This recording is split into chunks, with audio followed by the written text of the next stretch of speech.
नमस्कार, आपका स्वागत है समझ ही अंतिम उद्देश्य यूट्यूब चैनल पर। इस चैनल के माध्यम से हम कक्षा 6 से लेकर के कक्षा 12 तक की सभी पुस्तकों को समझेंगे गहराई से, उसके बाद सभी प्रश्नों का हल भी करेंगे और आपको नोट्स टेलीग्राम चैनल पर मिल जाएगा, जिसका लिंक आपको डिस्क्रिप्शन बॉक्स में दिया हुआ है। ठीक है, तो उससे पहले हम लोग आचार्य प्रशांत जी के बारे में जान लेते हैं।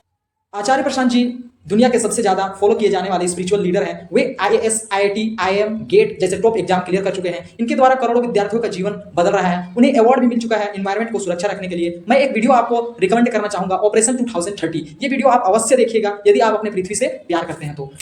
और वे लगभग 160 से अधिक किताबें लिख चुके हैं। अगर विद्यार्थी जीवन की बात करें तो विद्यार्थी जीवन के ऊपर भी एक पुस्तकें उन्होंने लिखी है, आप उन्हें जरूर पढ़िएगा, है ना। स्टूडेंट लाइफ से रिलेटेड लगभग हजारों वीडियोस यूट्यूब पर आपको मिल जाएंगे आचार्य जी की। 22 से अधिक कंट्री के लोग उन्हें फॉलो करते हैं। उनका मुख्य 5 काम है। पहला, जलवायु परिवर्तन के ऊपर बात कर रहे हैं वे। दूसरा, महिला सशक्तिकरण, जो महिलाओं के ऊपर शोषण हो रहा है उसके ऊपर बात कर रहे हैं। तीसरा, युवाओं को सही दिशा में ले जा रहे हैं। चौथा, पशु क्रूरता, बेजुबानों का जान लिया जा रहा है, उस पर काम कर रहे हैं। पांचवा, उच्चतम ग्रंथों को सरल अर्थों में घर घर तक पहुंचा रहे हैं, है ना। आचार्य प्रशांत जी के बारे में जितना भी शब्द बोला जाए कम ही पड़ेगा, क्योंकि वे बहुत महान काम कर रहे हैं। आज के युग के वे भगत सिंह, स्वामी विवेकानंद जैसे महान पुरुषों के समान आते हैं, ठीक ना। आज हम लोग पढ़ेंगे पदार्थों का पृथक्करण, ठीक ना। सेपरेशन ऑफ मटेरियल, मटेरियल को कैसे सेपरेट करते हैं, ठीक, इसके बारे में पढ़ेंगे। तो ये है पार्ट 7 विज्ञान की ओर, JCERT का बुक है, ठीक ना। कक्षा 6 की पुस्तक है। तो पढ़ने से पहले हम आचार्य प्रशांत जी की क्लाइमेट चेंज के ऊपर जो बातें उन्होंने कही है वो देख लेते हैं। देखिए, जलवायु परिवर्तन, काम अमीरों का, सजा गरीबों को मिल रहा है, ठीक है। देख पा रहे होंगे अभी जो पंजाब में, हरियाणा में, उत्तराखंड में, ठीक है, उत्तरकाशी में, ठीक ना, बिहार में जितनी जगह भी बाढ़ आ रहे हैं, गर्मी के कारण जो जानवरों को सहना पड़ रहा है, बरसातों के कारण जो जानवरों को सहना पड़ रहा है, वो काम है अमीरों का, लेकिन सहना पड़ रहा है गरीबों को, गरीब जानवरों को, गरीब लोगों को, ठीक।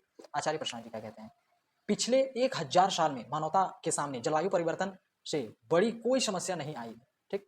दुनिया के कार्बन उत्सर्जन का बड़ा हिस्सा 1-2% प्रिविलेज्ड आबादी का है, प्रिविलेज्ड आबादी का है, ठीक है। कौन है?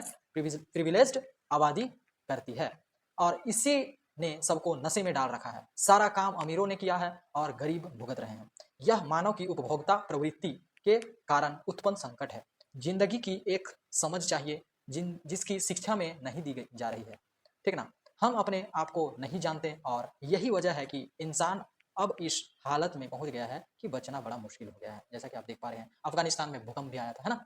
तो आप देखिए, जाइए, डिस्क्रिप्शन बॉक्स में दिया हुआ है आचार्य जी की वीडियोस, सुनिए आचार्य जी की वीडियोस, है ना। क्लाइमेट चेंज से रिलेटेड वीडियोस, क्या समाधान है उसको जानिए, है ना। चलिए, पदार्थों का पृथक्करण क्या होता है, नीचे दिए चित्रों के बारे में चर्चा कीजिए। यहाँ क्या किया जा रहा है, इनमें लोग क्या कर रहे हैं, यहाँ से चावल से क्या निकाला जा रहा है, कंकड़ों को निकाला जा रहा है, या जो अनवांटेड चीज़ है, जो खाने योग्य चीज़ नहीं है, उन्हें निकाला जा रहा है ना।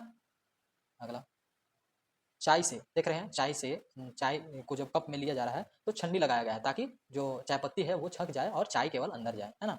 फिर आप नीचे फिर से देख पा रहे होंगे कि यहाँ क्या हो रहा है, यहाँ भी, हाँ, आपने देखा कि उपरोक्त चित्रों में चुनने, छानने और छांटने, ठीक, यहाँ छांटा जा रहा है, सब्जी को छांटा जा रहा है, अच्छे अच्छे सब्जियों को अलग से लिया जा रहा है, ठीक। तो छांटा जाता है बाजारों में, सब्जियों को हम लोग जब लेने जाते हैं तो कोई खराब है, कोई अच्छा है, छोटा बड़ा ऐसा छांटते हैं। पहला चित्र में हमें चुनने का पता चल रहा है, दूसरे में छानने का, चाय को छान रहे हैं, तीसरे में छांटने का पता चल रहा है। तो आपने देखा कि उपरोक्त चित्रों में चुनने, छांटने और छानने की क्रिया की जा रही है, जिसे ही क्या कहते हैं, पृथक्करण कहते हैं। क्लियर है, पृथक्करण क्या कहते हैं। हम पृथक्करण क्यों करते हैं हम पृथक्करण, आपने अपने दैनिक जीवन में और कहाँ कहाँ पृथक्करण की क्रिया देखी है। कभी आपने सोचा है कि पदार्थों को अलग अलग क्यों किया जाता है। आइए सबसे पहले इन क्रियाओं को सारणीबद्ध कीजिए, ठीक है ना। पहले सारणी में हम लोग लिखेंगे। तो देख पा रहे होंगे सारणी में क्या है, क्रियाकलाप 1 में क्या होता है, पृथक्करण, पराक्रम, उद्देश्य, उपयोग। पृथक्करण, पराक्रम क्या क्या है, हाथ से चुनकर। उद्देश्य, चावल से कचरा अलग करना, है ना, और चावल भोजन के रूप में। पृथक्करण, अवयवों का उपयोग, पृथक्करण के बाद जो बच जाता है उसका उपयोग क्या होता है, चावल भोजन के लिए उपयोग में लाया जाता है, ठीक। उपरोक्त क्रियाकलाप के आधार पर अब आप कह सकते हैं कि कभी आप अनुपयोगी या हानिकारक पदार्थों को अलग करने या कभी कभी उपयोगी पदार्थों को प्राप्त करने के लिए पृथक्करण किया जाता है, ठीक।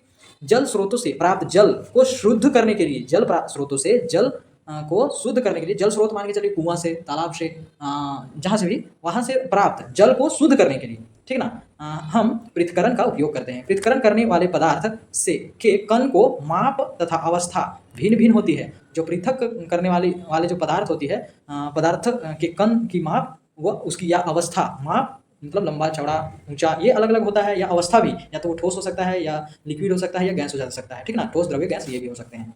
तो ये अलग अलग होते हैं, माप और अवस्था भिन्न भिन्न होती है। साथ ही ये ठोस द्रव्य और गैस कुछ भी हो सकता है, तो वही तो अवस्था की बात किया जा रहा था। ये कुछ भी हो सकता है, ठोस भी हो सकता है, द्रव्य भी हो सकता है, गैस भी हो सकता है। क्लियर है?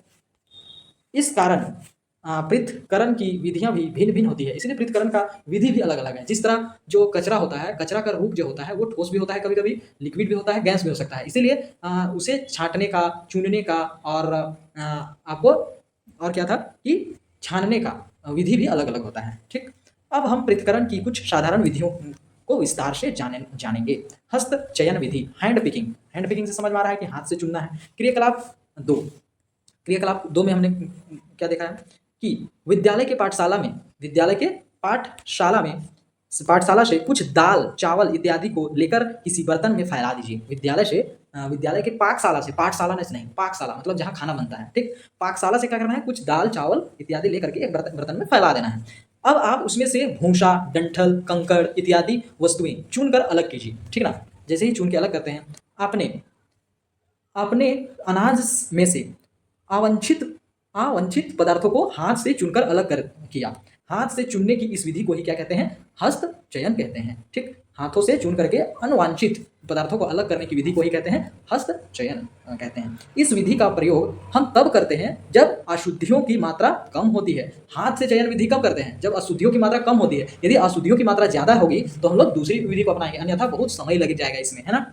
हाँ, समय और ऊर्जा बहुत ज्यादा लग जाएगा। परंतु इस विधि में समय अधिक लगता है, ठीक है, समय अधिक लगता है इस विधि में। किसी मिश्रण में अवांछित या अनुपयोगी पदार्थ को हाथ से चुनकर अलग करने की विधि को हस्तचयन विधि कहते हैं। ये क्लियर हो गया। अगर कोई किसी मिश्रित या अवांछित चीजों को हम लोग, या अनुपयोगी मतलब जो उपयोग में नहीं है, वैसा पदार्थ को हाथ से चुन करके अलग करते हैं, उस विधि को ही क्या कहते हैं, हस्तचयन विधि कहते हैं। आगे थ्रेशिंग विधि। थ्रेशिंग, क्या आपने फसल को खेतों से काटकर खलिहान में लाते देखा है? क्या आपने फसल को खेतों से काटकर खलिहान में लाते हुए देखा है? यदि आप देखे हैं तो आपने देखा होगा कि उन फसलों के डंडियों में अन्न के दाने लगे रहते हैं। जो फसल होते हैं उनके डंडियों में ही अन्न के दाने लगे हुए होते हैं। डंडियों को अन्न के दाने से अलग करने के लिए किया जाता है। क्या किया जाता है, ठीक ना, क्या किया जाता है, पहले उसे धूप में सुखाया जाता है। पहले तो धूप में सुखाया जाता है, फिर यदि डंडियों की मात्रा कम हो तो उसे पीटकर अलग किया जाता है। इसे ही दौनी करना भी कहते हैं। अगर पीट करके अलग किया जाता है, यदि डंडियों की मात्रा कम होती है तो उसे पीट कर भी अलग किया जाता है, तो उसे दौनी करना कहते हैं। अधिक मात्रा में दौनी करने के लिए क्या किया जाता है, इसके लिए बैलों की भी सहायता ली जाती है। इसमें भी काफी समय बर्बाद होता है, इसलिए आजकल अधिक मात्रा में दौनी का कार्य थ्रेशिंग मशीन द्वारा किया जाता है, जो कि ट्रैक्टर में लगा हुआ होता है ना। हाँ, डंठियों से अन्न कणों या अनाज के कणों को अलग करने का प्रक्रम को थ्रेशिंग कहते हैं। जो डंठलियों से हम लोग अन्न का कण जो होता है, अनाज जो होता है, उसको अलग कर लेते हैं, वही प्रक्रम को, वही क्रिया को क्या कहते हैं, हम लोग थ्रेशिंग कहते हैं। ठीक, निष्पावन ओशन विधि। अब हम लोग क्या पढ़ेंगे, निष्पावन और ओशन विधि पढ़ेंगे। क्रियाकलाप 3, बालू के कण में थोड़ा सा सूखे पत्तियों को मिलाकर गत्ते पर रखिए। क्या आप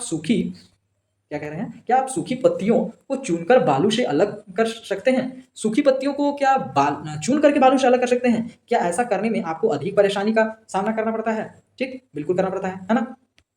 तो अब खुले मैदान में इस मिश्रण को ले जाइए और इस मिश्रण को कंधे के ऊपर ले जाकर गत्ते को हिलाते हुए हवा में धीरे धीरे गिराइए। गत्ते मतलब वही जो सूप कहा जाता है साधारण भाषा में झारखंड में, है ना, जिससे चावल से गंदगी को भी महिलाएं निकालती है। और महिलाएं नहीं, अब पुरुष भी, मतलब माना जा रहा है कि आप तो जान रहे हैं कि आचार्य जी का कहना है कि महिलाएं पुरुष सब एक समान है ना। तो या तो महिलाएं करती है या तो पुरुष करते हैं, है ना, जिससे चावल फटका जाता है, ये कह सकते हैं। ठीक है, तो क्या होता है कि धीरे धीरे गिराइए, ठीक ना, अपने सिर के ऊंचे, कंधे के ऊंचे लेकर के उस गत्ते को हिलाते हुए हवा में धीरे धीरे गिराइए। ठीक, आप देखते हैं कि बालू और सूखी पत्तियों का मिश्रण ऊपर से गिरते हैं तो हवा का झोंका बालू और सूखी पत्तियों को अलग कर देता है। आपने खलिहान में भी किसान को गेहूं से भूसे को अलग करने के लिए ऐसा ही करते हुए देखा होगा। ठीक, देख पा रहे हैं आप। इसे गत्ते कह रहा है, ठीक है। ये जो पकड़ने वाला, ये पकड़ी हुई है, इसे क्या कहा जा रहा है, गत्ते कहा जा रहा है, ठीक है ना। तो किसी मिश्रण को अवयवों, किसी मिश्रण को अवयवों, मिश्रण के अवयवों को वायु द्वारा पृथक करने की विधि को, अगर वायु के द्वारा हम लोग पृथक करेंगे, मतलब जो अनुपयोगी चीज है उसे अलग करेंगे, तो उसे, उस विधि को क्या कहते हैं, निष्पावन। निष्पावन, पावन में ही छुपा हुआ है, पावन मतलब हवा, ठीक है ना। तो इसे क्या कहेंगे, निष्पावन विधि कहेंगे, ठीक। अब पढ़ेंगे हम लोग, अच्छा अभी कंप्लीट नहीं हुआ है। आजकल अत्यधिक अन्य कणों को डंडियों से अलग करने के लिए पंखों का प्रयोग भी किया जाता है। आजकल पंखा का भी प्रयोग कर लिया जा रहा है। अलग हुआ भूसा पशुओं के आहार के रूप में प्रयोग हो जाता है, ठीक ना, होता है। और अन्न का भारी कण एक जगह एकत्र हो जाता है। जो जैसे कि हम लोग, जैसे ही हम लोग पंखा का यूज करते हैं तो अन्न का कण एक जगह ढेर होने लगता है और जो भूसा होते हैं वे अलग चले जाते हैं। उन्हें हम लोग, जो भूसा अलग होता है उसे हम लोग पशुओं को आहार के रूप में देते हैं, ठीक। अब चालन विधि क्या होता है, शिविंग।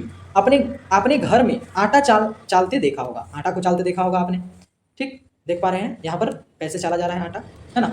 ऊपर एक छलनी है और आटा को चाला जा रहा है, नीचे गिर रहा है वही मात्रा में। आटा में चोकर या अशुद्धियां को अलग करने के लिए चलनी का प्रयोग किया जाता है। चलनी के छोटे छोटे छिद्र से आटे के छोटे छोटे कण छन कर निकल जाते हैं और अशुद्धियां चोकर चलनी में ही रह जाती है, ठीक ना। अशुद्धियां कहाँ पर रह जाती है, चलनी में ही रह जाती है। तो विभिन्न अमाप वाले ठोस अवयवों को चलनी द्वारा अलग करने की प्रक्रिया को क्या कहते हैं, चालन। वह चालन कहलाती है। अगर विभिन्न अमाप वाले, मतलब जरूरी नहीं कि इतना बड़ा है या उतना बड़ा है, विभिन्न अमाप, अलग अलग अमाप माप के, ठीक ना, वाले ठोस अवयव को चलनी से द्वारा यदि अलग किया जाएगा, ऐसा पृथक जो कि चलनी से किया जाए, ऐसा भी कह सकते हैं हम लोग। पृथक की वह विधि जो चलनी से किया जाए उसे चालन कहलाती है, उस प्रक्रिया को चालन कहलाती है, ठीक ना। उस प्रक्रिया को हम लोग क्या कहते हैं, चालन, ठीक। आपने अपने दैनिक जीवन में चालन विधि का प्रयोग होते कहाँ कहाँ देखा है। आपने भवन निर्माण में बालू को चालते हुए देखा होगा, ठीक है, बिल्कुल देखा है ना। देखिए भवन जब बनता है तो बालू को कैसे चला जाता है, बालू को पहले इसमें दिया जाता है और कुदाल से इधर उधर करने पर महीन बालू गिरता है और जो ज़्यादा बड़े माप की जो होती है वो बालू ऊपर ही रह जाती है, ठीक ना। ओके, तो आप चलते हैं ऊपर की ओर। क्या है, गेहूं पीसने वाले मिल में गेहूं से कंकड़ पत्थर हटाने के लिए बड़ी चलनी का प्रयोग किया जाता है। आपने देखा है कि चलनी के छिद्र का माप छानने वाले पदार्थ के अमाप पर निर्भर करता है। जो जिसको हम लोग छानना चाहते हैं उस वस्तु पर भी निर्भर करता है, ठीक ना। जिस वस्तु को हम लोग छानना चाहते हैं, आपने देखा होगा कि चलनी के छिद्र का माप छानने वाले पदार्थ के अमाप पर निर्भर करता है। ये छानने वाले पदार्थ के अमाप पर निर्भर करता है। यदि हम लोग जो छलनी है उसका छिद्र बड़ा रख देंगे तो हमारा सारा सामान नीचे गिर जाएगा। यदि हम लोग इतना बड़ा इतना बड़ा छेदा रखेंगे उस छलनी का कि जो हमारा उपयोग का सामान है वो बच जाए और जो अनुपयोगी सामान है वो गिर जाए, तो उस तरह से हम लोग छिद्र रखते हैं। तो ये सामान के अनुसार हम लोग छिद्र को रखते हैं, छानने वाले पदार्थ के अमाप के अनुसार निर्भर करता है, ठीक। क्रियाकलाप 4, थोड़ा सा आटा लीजिए, उस आटे में चौंक का भुरभुरा मिला दीजिए। क्या करना है, चौंक का भुरभुरा मिला देना है आटे में। अब आटे और चौंक के मिश्रण को चलनी द्वारा छानकर अलग करने की कोशिश कीजिए। आटे और चौंक की मिश्रण को अब चलनी द्वारा आपको छान करके अलग करना है। आप आटा और चौंक के पाउडर को छान कर अलग नहीं कर सकते हैं क्योंकि दोनों पदार्थों का आकार क्या है, एक समान है, ठीक ना। क्योंकि दोनों पदार्थों का माप क्या है, एक समान है। आटा भी वही चूर्ण है और चौंक का जो चूर्ण हमने किया है, चौंक का जो पाउडर है वो भी वही आकार का है, ठीक। चलनियों में छिद्र अलग अलग माप के क्यों होते हैं, क्योंकि क्यों होते हैं अलग अलग माप के, वह इसलिए होते हैं क्योंकि जब हम लोग किसी अनुपयोगी चीज़ों को यदि नीचे गिराना चाहते हैं तो उपयोगी चीज़ के अनुसार हम लोग छलनी की छिद्र का माप रखते हैं, ठीक ना। और यदि अनुपयोगी चीज़ों को ऊपर ही रखना चाहते हैं, ठीक, तो हम लोग क्या करते हैं, छिद्र को क्या करते हैं, छिद्र को किसके अनुसार रखते हैं, उपयोगी के अनुसार रख देते हैं, ठीक है। तो उल्टा करते हैं हमेशा। आगे, ऊपर दिए सभी विधियों में हम देखते हैं कि ठोस से ठोस को उनके आकार, माप और वजन के अनुसार भिन्न भिन्न विधियों का प्रयोग कर अलग करते हैं। ऊपर जितने भी हमने देखा, ठोस को ठोस से, ठीक ना, ठोस से ठोस को उनके आकार के अनुसार, माप के अनुसार, वजन के अनुसार भिन्न भिन्न विधियों का प्रयोग कर अलग करते हैं, ठीक। अब बताइए कि कीड़ों को गेहूं के दाने से किस विधि द्वारा अलग कर सकते हैं। कीड़ों को कैसे अलग कर सकते हैं, किस विधि के द्वारा अलग कर सकते हैं। ये कीड़ा को इसे कर सकते हैं हम लोग, कीड़ा को शायद चुनने की विधि से कर सकते हैं, है ना। मिश्रण से उनके अवयवों को अलग करना क्या कहलाता है, ये पृथक कहलाता है, ठीक, पृथक्करण कहलाता है, ठीक ना। बालू और संगमरमर के टुकड़ों को किस प्रक्रिया द्वारा अलग किया जाए, किस प्रक्रिया द्वारा अलग किया जाएगा, चलनी द्वारा प्रक्रिया द्वारा, ठीक ना, चालन प्रक्रिया द्वारा अलग किया जा सकता है, ठीक। आगे, अवसादन, सेडिमेंटेशन क्या होता है देखिए। अवसादन, क्या हम दाल में उपस्थित धूल के कण को उपयुक्त किसी भी विधि द्वारा अलग कर सकते हैं? बिल्कुल, छलनी छलनी के द्वारा हम लोग कर सकते हैं, ठीक। अगर दाल में धूल कण है तो छलनी के द्वारा कर देंगे, ठीक ना। क्या आपने घर में चावल या दालों को पानी से धोते हुए देखा है? हम चावल या दालों को पानी से क्यों धोते हैं? पानी में धोने से जो हल्के धूलकण होते हैं वे पानी के साथ बहकर बाहर निकल जाते हैं। उसमें उपस्थित भारी कण जो बाहर नहीं निकल जा सकते हैं वे बर्तन के तली पर में बैठ जाते हैं। समझ रहे हैं ना धोना क्यों आवश्यक है, ठीक। चावल को धोते हुए देख पा रहे हैं आप चावल कैसे धोया जा रहा है, ठीक। ये जो पानी गिर रही है इससे क्या हो रहा है, जो हल्का धूलकण है वो नीचे गिर जा रहा है और जो भारी धूलकण है वो नीचे तली में ही बैठ जा रहा है, ठीक। तो चावल को जैसे हम लोग अपने यूज कर लेते हैं फिर नीचे जो कंकड़ बचते हैं उसे फेंक देते हैं, ठीक। बर्तन की तली में पदार्थ की भारी कणों का बैठ जाना ही अवसादन कहलाता है।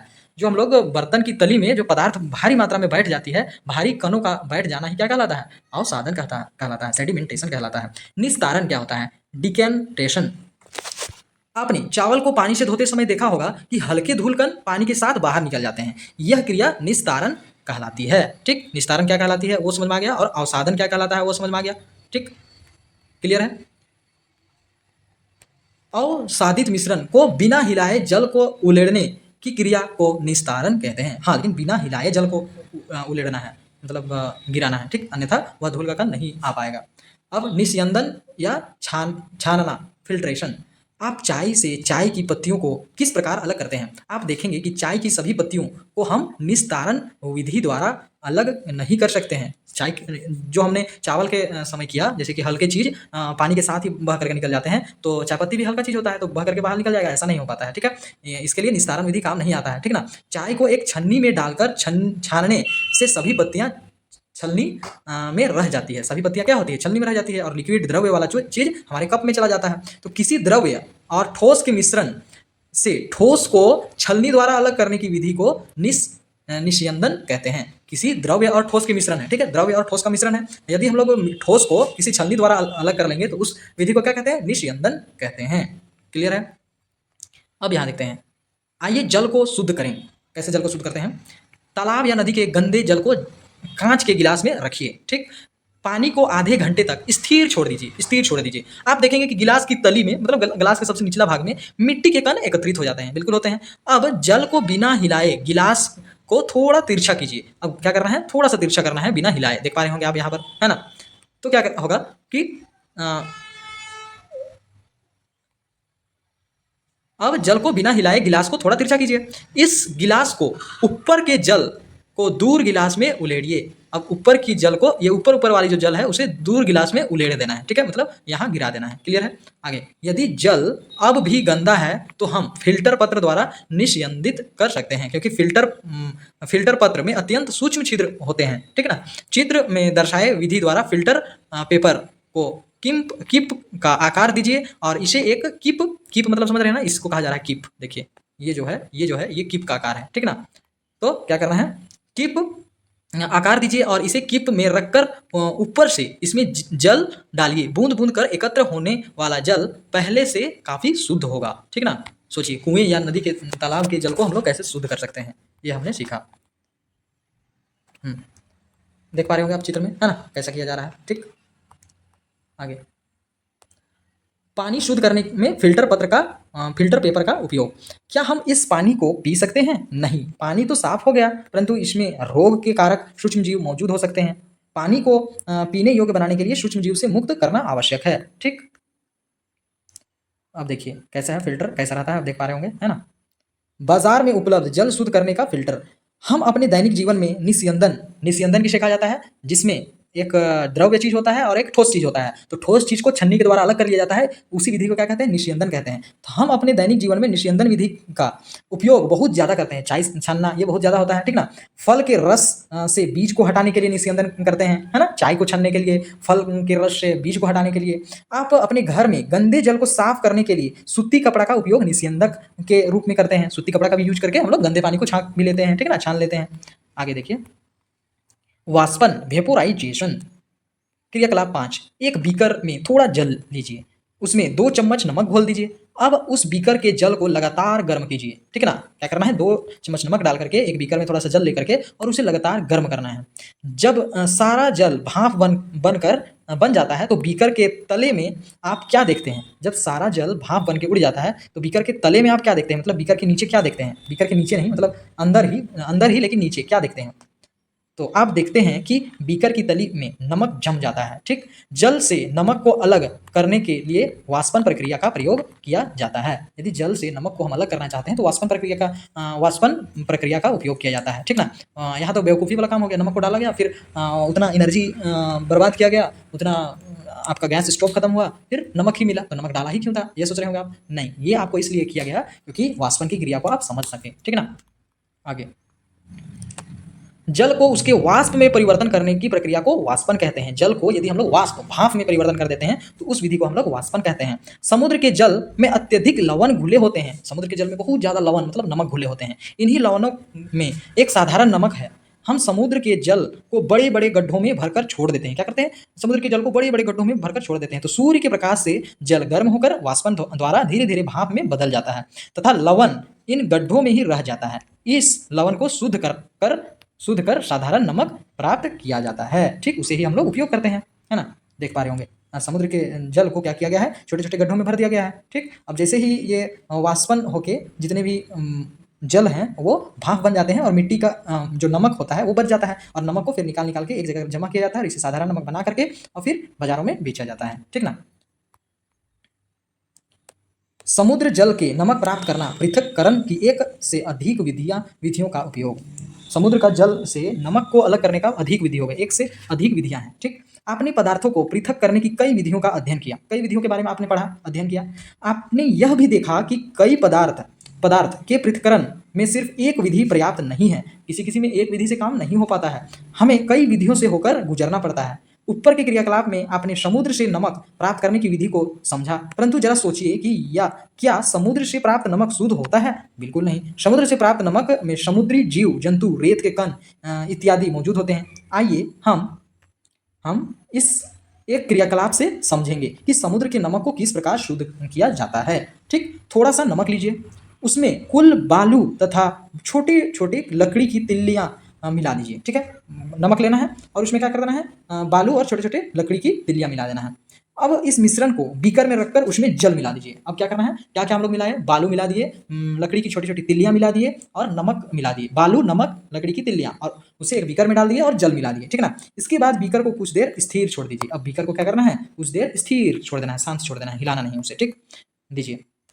आप देखते हैं कि रेत पानी के तल में एकत्र हो जाता है, पानी के तल में ही नीचे, मतलब नीचे में क्या हो जाता है, वो बैठ जाता है तथा लकड़ी की तिल्लियाँ तैर रही है, लकड़ी की तिल्लियाँ तो तैर रही है, वो ऊपर हो जाती है। अब धीरे धीरे बीकर के जल को दूसरे बीकर में निस्तारित कीजिए। अब क्या करना है, जिस बीकर में हमने बालू, फिर नमक और लकड़ी की तिल्ली और पानी ये जो रखा है जिस बीकर में, अब दूसरे बीकर में उसे हम लोग क्या करेंगे, निस्तारित करेंगे, मतलब दूसरे में उसे ढालेंगे, ठीक ना। तो बालू के कण अवसादित होकर क्या हो जाते हैं, तल में एकत्र हो जाते हैं। बालू के कण तो नीचे ही अवसादित हो गए, अवसादित विधि से, ठीक। निस्तारण जल को छन्नी से निस्यंदित करते हैं। अब निस्तारित जल जो हम लोग दूसरे में उड़ेल रहे हैं, दूसरे बीकर में जब उड़ेल रहे हैं तो क्या कर देते हैं, छन्नी लगा देते हैं ताकि लिक्विड और ठोस क्या, जो तिल्ली है, जो लकड़ी की छोटी छोटी तिल्ली है वो ठोस है और पानी लिक्विड है, तो ये विधि को क्या कहते हैं, निस्यंदित। तो निस्यंदित विधि से हम लोग क्या करेंगे, लकड़ी की तिल्लियों को भी अलग कर लेंगे और बालू तो नीचे जम ही गया है।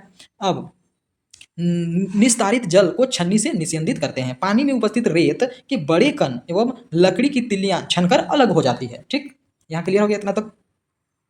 अब देखिए, अब निस्तारित पानी को वाष्पित करने के लिए केतली में रखकर गर्म करते हैं। क्या करते हैं, देखिए, केतली में रख करके गर्म करते हैं। केतली के मुंह के पास एक प्लेट में बर्फ चित्रानुसार रखते हैं। देखिए, केतली के मुंह के पास क्या करते हैं, बर्फ ऐसा रखते हैं, ठीक, चित्रानुसार ऐसा रखते हैं, ठीक। अब देखिए, केतली के मुंह से निकलने वाला भाप सघनित होकर जल में बदल दिया जाता है। देखिए, ऊपर क्या किया गया है, बर्फ का टुकड़ा रखा गया है, बर्फ का टुकड़ा रखा गया है, ठीक। जैसे ही ये गर्म वायु ठंडी सतह से टकराता है तो वो पानी की बूंद में बदल करके वो बीकर में जमा होते जाता है। ये तो हमने पढ़ लिया है, ठीक है, पहले ही कुछ अध्यायों में।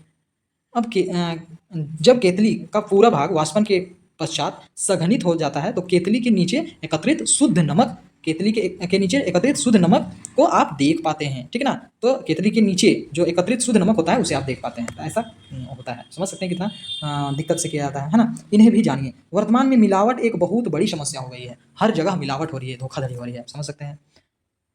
ज़्यादातर भारत में हमारे खाद्य पदार्थ में लाभ कमाने के लिए अवांछित तथा हानिकारक पदार्थ मिलाए जाते हैं, ठीक ना। अनवांछित मतलब जिसको मिलाने का इच्छा नहीं होता है उसे भी मिला देते हैं, जो हानिकारक चीज़ होता है उसे भी मिला दिया जाता है, क्योंकि भाव को क्या किया जाए, कम कर दिया जाए, ठीक ना। ये मिलावटी पदार्थ हमारे खाद्य पदार्थों की मात्रा तथा चमक बढ़ाते हैं। मात्रा को तो बढ़ा देगा, वहाँ जैसे कि 10 किलो कोई चीज़ है तो वो 12 किलो तो हो जाएगा और चमक भी बढ़ जाएगा, परंतु उनकी गुणवत्ता को खत्म कर देता है। मिलावटी पदार्थ बहुत बीमारी का कारण भी होता है, इसलिए हमें मिलावटी वस्तुओं की पहचान कर उससे दूर रहना चाहिए, है ना। खाद्य पदार्थ एवं इसमें मिलावट क्या क्या होता है। दूध में अपमार्जक, यूरिया, पौष्टिक सोडा, कचरा, ये सब मिलावटी पदार्थ होते हैं। मसाला में, हल्दी में, काली मिर्च में मेटालीन येलो, पपीता का बीज भी मिलाया जा सकता है, ईंट का चूर्ण भी मिलाया जा सकता है। ध्यान दीजिएगा, ईंट का चूर्ण, समझ रहे हैं ना। अनाज स्टार्च मिलाया जा सकता है, पत्थर के टुकड़े मिलाए जा सकते हैं अनाज में। वनस्पति तेल में अर्जीमोन का बीज मिलाया जा सकता है। दालचीनी में अनेक पेड़ का छाल मिला दिया जाता है, कोई भी पेड़ का छाल को मिला देगा और बोल देगा दालचीनी है। गोल मिर्च में पपीता का बीज को मिला देगा। बेसन में खेसारी दाल, पीली मिट्टी तक को मिला देता है, सोच सकते हैं। चावल का आटा तक को मिला देता है। हल्दी मिट्टी रंग को मिला देता है, कभी कभी मिट्टी को दे देता है। लाल मिर्च चूर्ण में ईंट का चूर्ण को मिला देता है, लाल मिर्च में कभी कभी ईंट का चूर्ण को भी मिला देता है। धनिया पाउडर में घोड़ा का लीद को मिलाया जाता है, ठीक। आगे देखिए, पता कीजिए कि किन किन खाद्य पदार्थों में ऐसी मिलावट की जाती है। क्या यह स्वास्थ्य के लिए सही है? बिल्कुल नहीं। इन्हें भी जानिए। क्या जल में किसी पदार्थ की कितनी भी मात्रा घोल सकते हैं? जल में किसी पदार्थ को कितनी भी मात्रा में घोल सकते हैं? बिल्कुल नहीं, ठीक। जल में किसी पदार्थ को कितनी भी मात्रा में घोल सकते हैं? नहीं घोल सकते हैं। एक लिमिट तक ही घुलता है, अगर ज़्यादा हो जाएगा तो वो घुलना बंद हो जाएगा, ठीक है। बहुत ज़्यादा गाढ़ा हो जाएगा, फिर घुलेगा नहीं। क्रियाकलाप 7, एक बीकर के आधे भाग तक जल लेकर उसमें 1 चम्मच नमक घोलिए। एक बीकर लेना है, आधे भाग तक बीकर हम लोग लेंगे उसमें आधे भाग तक जल रहेगा और उसमें 1 चम्मच क्या करना है, हमें नमक डाल देना है। अब नमक को चम्मच से हिलाइए, पूरी तरह घुमाते जाइए, ठीक है, और नमक मिलाते जाइए, ठीक है ना। ये क्या कह रहा है कि नमक को क्या करना है, पूरी तरह, जैसे कि बीकर में हमने क्या डाल दिया है, आधे बीकर में पानी है, उसमें नमक डाल दिया है। अब चम्मच की मदद से इसे हिलाना है, ठीक है, घोलना है। अब कुछ नमक घुलने के बाद आप यह देखते हैं कि पानी में और नमक घुलना बंद हो जाता है, पानी में और ज़्यादा नमक घुलना बंद हो जाता है, कुछ ही देर तक घुलता है। इस विलयन में बीकर की तली में अविलीय नमक बच जाता है। अविलीय मतलब जो नहीं घुला हुआ नमक है वो नमक बच जाता है, जो बीकर के तली में बच जाता है नीचे, ठीक है। तो जो घुल गया उसे विलीय पदार्थ कहते हैं और जो नहीं घुलता है उसे क्या कहते हैं, अविलीय पदार्थ कहते हैं। जब नमक घुलना बंद हो जाता है तो ऐसे विलयन को संतृप्त विलयन कहते हैं। मान के चलिए एक ऐसा हो जाता है लिमिट की नमक घुलना बंद हो जाता है, उसे संतृप्त विलयन कहते हैं। ऊपर दिए गए क्रियाकलाप से आप समझ गए होंगे कि किसी विलयन में हम एक निश्चित सीमा तक विलय पदार्थ मिला सकते हैं, घुलने वाला पदार्थ को मिला सकते हैं। एक सीमा के बाद विलयन की विलय क्षमता मतलब घुलने की क्षमता खत्म हो जाती है, समाप्त हो जाती है, ठीक है। उसे ही क्या कहते हैं, संतृप्त विलयन कहते हैं। जब किसी विलयन में और अधिक विलय पदार्थ मतलब घुलने वाला पदार्थ नहीं मिला सकते तब उस विलयन को संतृप्त विलयन कहते हैं। क्या किसी विलयन के विलय करने की क्षमता को बढ़ाया जा सकता है? क्या किसी विलयन के घुलने की क्षमता को और बढ़ाया जा सकता है? देखते हैं। क्रियाकलाप 8, एक बीकर में जल लेकर उसमें नमक मिलाकर संतृप्त विलयन बनाइए। एक बीकर में क्या लेना है, जल लेना है और उसमें नमक मिला करके संतृप्त विलयन बनाइए। संतृप्त विलयन मतलब इतना नमक डाल दीजिए कि घुलना फिर बंद हो जाए, ठीक। अब उस संतृप्त विलयन को गर्म कीजिए। अब क्या करना है, उसे गर्म कर देना है। गर्म करने के बाद उसमें और नमक घुलता है या नहीं, आप देखेंगे कि गर्म करने पर और नमक घुलता जाता है, ठीक। जैसे जैसे हम लोग गर्म करेंगे और नमक घुलता जाता है, ठीक। अब विभिन्न पदार्थों के साथ क्रियाकलाप पर इनकी घुलनशीलता को समझने का प्रयास करते हैं।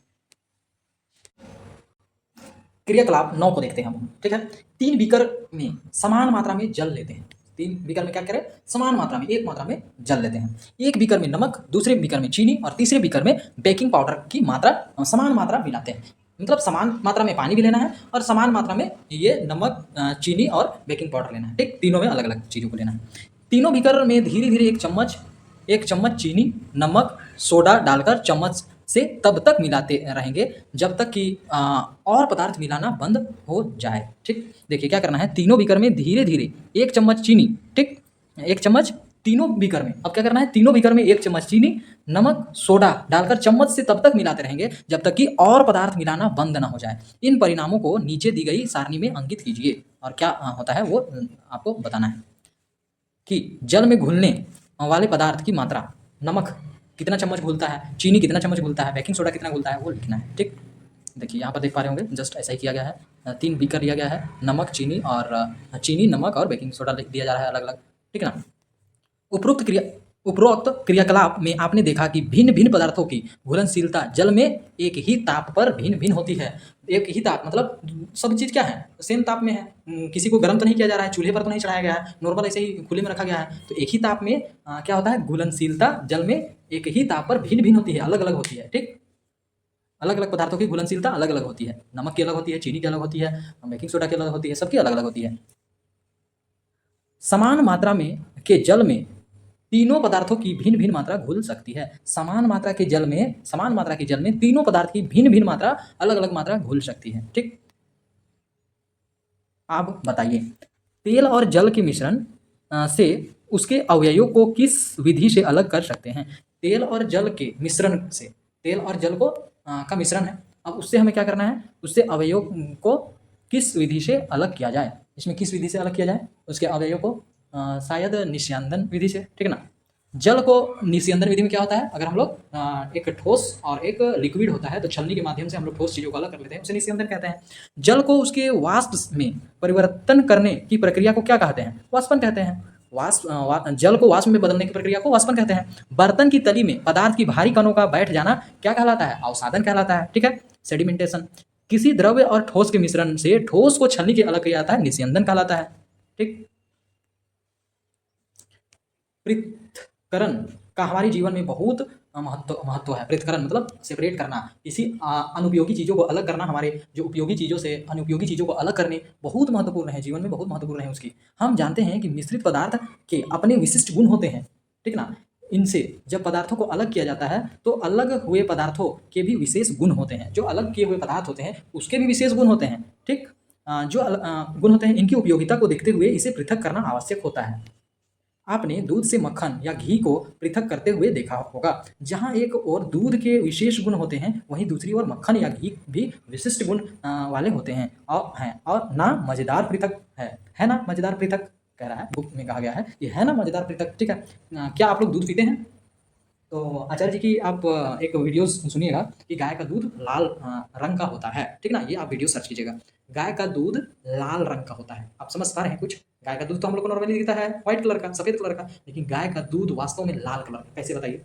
आप कहीं भी गाय जहाँ पाला जाता है वहाँ जाकर के देखिएगा कि क्या वहाँ बछड़ा होता है, केवल बछिया होती है जो दूध देने वाली लड़की वाली केवल होती है। ठीक है ना, लड़के वाले को क्या किया जाता है, जो नर होता है उसे काटने के लिए बेच दिया जाता है। और जो गाय बुढ़ी हो जाती है, ना आपको कहीं किसी भी डेयरी फार्म में बुढ़ी गाय मिलेगी, ना ही आपको बछड़ा मिलेगा, मतलब नर वाला लड़का वाला कभी नहीं मिलेगा। केवल और केवल तंदुरुस्त दूध वाले गाय ही मिलते हैं। क्यों? क्योंकि बुढ़ी गायों को और बछड़ों को काटने के लिए कसाई खानों में बेच दिया जाता है। तो समझ सकते हैं दूध कैसे मिलता है हम लोग को, समझ रहे हैं ना कि दूध एक लाल रंग के जैसा है, खून के बदले हमें दूध मिलता है। ठीक ना, जो दूध नहीं देता है उसे खून में परिवर्तित कर दिया जाता है। जो बछड़ा दूध नहीं दिया उसे खून करने के लिए भेज दिया गया। फिर हमारी जो बुढ़ी गाय हैं उसने दूध नहीं दिया तो उसे कत्ल करने के लिए भेज दिया जाता है। ठीक, तो ये क्या है, तो कह सकते हैं कि दूध का रंग क्या होता है, लाल होता है। ठीक, तो दूध पीना जैसे हम लोग बंद करेंगे तो खुद ब खुद क्या होगा कि गाय पालने वाले भी कम हो जाएंगे, है ना। और जब गाय पालने वाले कम हो जाएंगे तो क्या होगा, गाय का कटना मरना कम हो जाएगा। ठीक ना।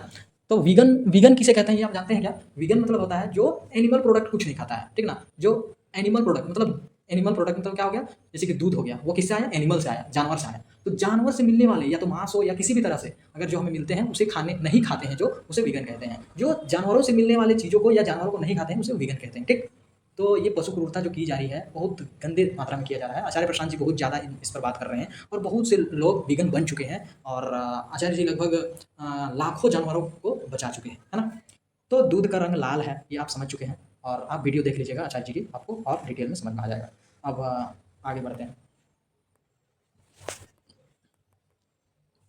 हमने सीखा मिश्रण को उसके अवयवों से अलग करना ही पृथक्करण है। ठीक है, मिश्रण को उसके अवयवों से अलग करना ही क्या कहलाता है, पृथक्करण कहलाता है। पृथक्करण की विधि में अवयव की प्रकृति पर निर्भर करता है जिसे पृथक करना है। ठीक है, अवयव की प्रकृति के ऊपर निर्भर करता है कि उसे किस विधि से किया जाए। ठीक, मान के चलिए अब वजन वाला चीज़ है, ठीक, और एक हल्का वाला चीज़ है, तो उसे क्या करेंगे हम लोग, ओसन विधि से कर देंगे, ठीक ना। और मान के चलिए कोई लिक्विड वाला चीज़ है और कोई ठोस वाला चीज़ है, तो उसे निस्यंदन विधि से कर देंगे, ठीक है। और लिक्विड वाला चीज़ है और वजन ज़्यादा वजन वाला चीज़ है, हल्का वाला नहीं है, ज़्यादा वजन चीज़ है, तो उसे अवसादन से, मतलब हर वो अवयव की प्रकृति पर निर्भर करता है, ठीक ना, कि किस विधि से उसे किया जाए। अनाज से भूसा, कंकड़ जिसकी मात्रा कम होती है, हस्त चयन द्वारा पृथक क्रिया किया जाता है। अनाज में यदि भूसा, कंकड़ अगर कम मात्रा में हो तो उसे हाथ द्वारा ही कर दिया जाता है। किसी मिश्रण के कणों की अमाप के अंतर के कारण इसे चालन या निस्यंदन प्रक्रियाओं द्वारा अलग किया जाता है। चालन मतलब चाल करके, निस्यंदन मतलब क्या होता है, निस्यंदन मतलब छाक करके, ठीक ना। लिक्विड और ठोस है, मान के चलिए लिक्विड वाला चीज़ है, पानी वाला चीज़ है, तरल वाला चीज़ है और एक ठोस वाला चीज़ है। तो हम लोग क्या करते हैं, ठोस वाली चीज़ को छन्नी से छान लेते हैं और लिक्विड वाला चीज़ नीचे गिर जाता है, उसे निस्यंदन कहते हैं। जल और रेत के मिश्रण को थोड़ी देर स्थिर छोड़ देने पर रेत तली पर बैठ जाती है, इसे क्या कहते हैं, अवसादन विधि कहते हैं, सेडिमेंटेशन कहते हैं। ठीक, आगे द्रव्य तथा उसमें अविलय पदार्थ को निस्यंदन द्वारा अलग करते हैं। जो अविलय चीज होता है, जो घुलने वाला चीज पदार्थ नहीं होता है, उसे क्या करते हैं, निस्यंदन द्वारा अलग कर दिए देते हैं, ठीक ना। किसी विलयन में जब कोई पदार्थ और अधिक ना घुल सके, अगर कोई ऐसा विलयन है जिसमें कोई पदार्थ अधिक ना घुल सके, तो उस पदार्थ का संतृप्त विलयन कहलाता है, ठीक ना। अगर और अधिक नहीं घुलने लगता है तो वह पदार्थ उस विलयन का क्या कहलाता है, संतृप्त विलयन कहलाता है। ताप बढ़ाने से विलयता बढ़ती है। कभी कभी किसी पदार्थ को पृथक करने के लिए, मतलब अलग करने के लिए पृथक्करण की एक से अधिक विधियों का प्रयोग किया जाता है। जैसे कि समुद्र से जैसा नमक को हम लोग निकालते हैं, ठीक ना, बहुत से विधियों का उपयोग किया जा रहा था। निस्यंदन का भी, अवसादन का भी, फिर जो स्थिर छोड़ दिया जाता है उसका भी उपयोग किया जा रहा था, ठीक ना। अब देखिए, पृथक्करण का उपयोग दूध से मक्खन को अलग करने, समुद्र जल से नमक प्राप्त करने, जल को शुद्ध करने आदि में किया जाता है। ठीक, तो हम लोग शिक्षक निर्देश क्या है, पृथक्करण की सभी विधियों का अधिक से अधिक उदाहरण बच्चों को अपने दैनिक जीवन से ढूंढने के लिए प्रोत्साहित कीजिए, ठीक, ताकि उसे अच्छे से समझ में आ पाए, है ना। अभ्यास करते हैं हम। धान के दानों से डंटियों धान के दानों को डंटियों से पृथक करने की विधि को क्या कहते हैं, इसे क्या कहते हैं, ओसन कहते हैं। क्या कहते हैं, देखिए मैंने लिख दिया है, गहाई, मतलब ओसन ही होता है, ठीक है। क्या कहलाता है, गहाई, ओसन कहलाता है। ठीक, आगे, कपड़े से दूध को छानकर मलाई को अलग करने की विधि को क्या कहते हैं, निस्यंदन विधि कहते हैं, ठीक है। क्या कहते हैं, निस्यंदन कहते हैं, ठीक ना, या छानना कहते हैं।